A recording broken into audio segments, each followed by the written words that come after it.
This is Gary Atensa with CNTV, and today we're in North Carolina and Virginia. I am here with Ignite the Spark. In 2024, this collaboration of the H.O.P.E Institute, We Care Partnerships Network, and many others will break the silence and eradicate suicide. I'm joined here with the President Richard and founder Sheyenne. Both of you, thanks so much for joining us here today. Thank you. Thanks for having us. I'm going to start off, first of all, Richard, you are the president of the H.O.P.E Institute. Share with us how your life of really serving others began for you. Yeah, so back in 2013, I received what I call an epiphany after many years of meditation and self-discovery. I received a message, hope, and within that message were four words: honesty, omnipotence, pure love, and essence. And from that point, I wrote a book called Hope Your Essence Navigation System and started helping people to understand what that was about, how to get to that point in your life. And then I quickly realized that we needed to be able to set up some kind of project or some kind of method, some venue to be able to give people the opportunity to experience these things without having to pay, because a lot of the people that we work with are sometimes cash strapped and that kind of thing and can't afford to pay. So I established the Hope Institute 501c3 nonprofit in 2017. And that's where we're at right now. I'm working with Shay and on the Spark That's project. excellent. Great story. Sheyenne is a founder, podcaster, and author. I mean, you have been equipping others to lead the change they want to see in their community. How did this passion kind of begin for you? Oh my goodness, there's so many places in my life that have contributed. Probably the most recent one was when a number of years ago, my husband and I went through a major crash. He was having some health challenges. He had to leave his business. We ended up losing most of the things people hold dear. And as a result, we kind of came face to face with some of the systems out here in our society. And we got really frustrated as we experienced firsthand how some of them work. And at that point in time, we both had some entrepreneurial background. We said, you know what? It's time for us to start creating new systems. We love we love Buckminster Fuller's quote that says, "Can't fight change. You got to create new systems that make the old ones obsolete." That's what we're about. Great, excellent. Richard, it has been called a silent epidemic. I mean, suicide is a major national public health issue here in the US. We have one of the highest suicide rates among wealthy nations. I mean, is there simply still not enough dialogue around this topic, would you say? Yes, I would agree with that. The silence is deafening. My dad was successful with suicide when I was 14. And back in those days, you did not talk about it. And it really basically destroyed my childhood. And I didn't have a male figure in my life. So yes, the dialogue has been less than it needs to be able to help people get through this. Excellent. Cheyenne, the annual U.S. suicide rate continues to increase. What can society do to change the trajectory of this growing epidemic?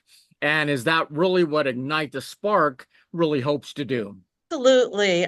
We understand that our mental health professionals are working extremely hard, and we're really looking to be kind of an adjunct to what they're doing, almost like a wraparound with what they've got going on, because there's so many things that people just aren't considering. I mean, we know that cyberbullying is a thing, and it is impacting our youth.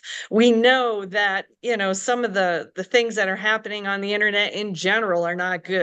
We know that there's a lot of different kinds of treatments and therapies out there that are not necessarily covered by people's medical insurance. So they become kind of hidden, and people don't even know what they don't know in terms about things that can help.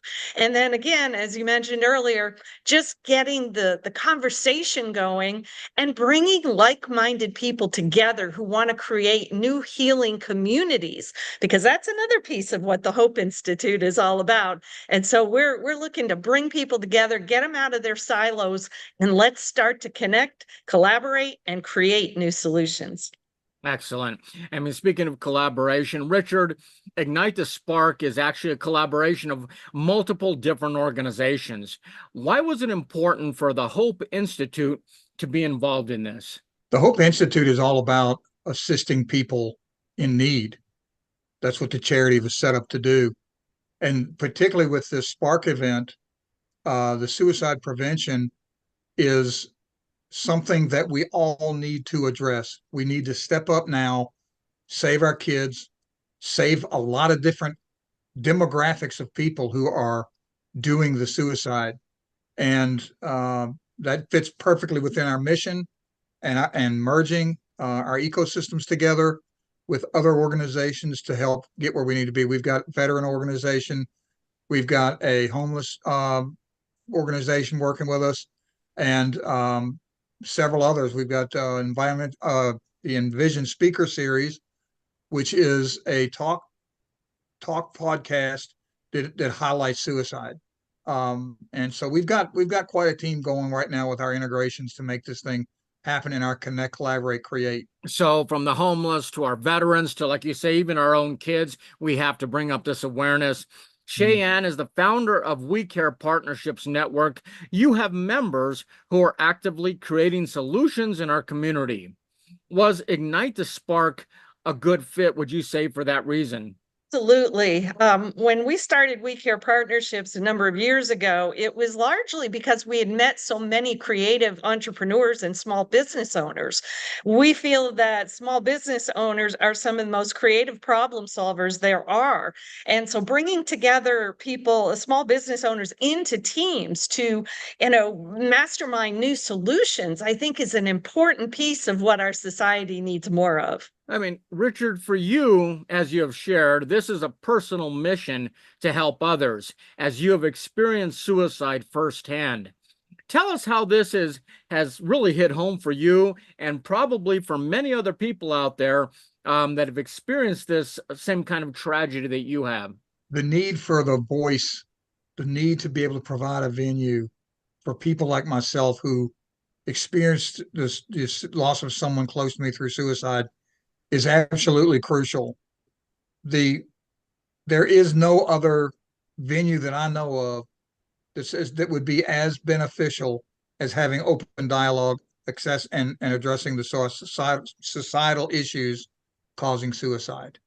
We have to do it. We have to realign our mind, body, and spirit, rejuvenate that, and we have to have kindness for all. That's what the Spark acronym is. And from a personal perspective, if I had the kind of support that we're bringing to the table when I was going through this, I doubt that I would have had the same issues that I did. Absolutely, especially at a young age, as a teenager, but also for anyone who goes through this. Sheyenne, your focus has always been on people, really is the heart and soul of any business. Does this human-centric approach really help not only develop the human potential of the individual, but even of the organizations, would you say? Oh my goodness, yes. I'm hugely about helping more people to realize and actualize their human potential because, for me, it goes all the way back to high school. When I was doing a valedictory speech, I was talking about following your heart because there were so many people who were just running off to do things that, chasing where the greatest amount of money might be without stopping to think about, where's your heart in all of this? So, yeah, we have the potential to be able to develop a lot of individuals, a lot of organizations, and ultimately to help heal communities. That's what we really want to see. That is excellent. Richard, your focus is to inspire others to overcome, find their essence, and build their brand with honesty, omnipotence, and pure love. Is Ignite the Spark really yet just another way to take that journey of hope for you? Oh, absolutely. The Spark journey is perfect for what the hope message is. People need to be able to honestly assess where it is that they're at, where they find themselves. They have to be able to reconnect with their omnipotent power granted them in their design. They need to be able to love purely with themselves and others, and forgiveness is part of that. And then they need to really work toward finding their essence, which is our life's blood. We were granted an essence when we were created to do a purpose when we came here. And that's what we do. That's what we help people to do. And this Spark event, we're gonna really, really focus on hope.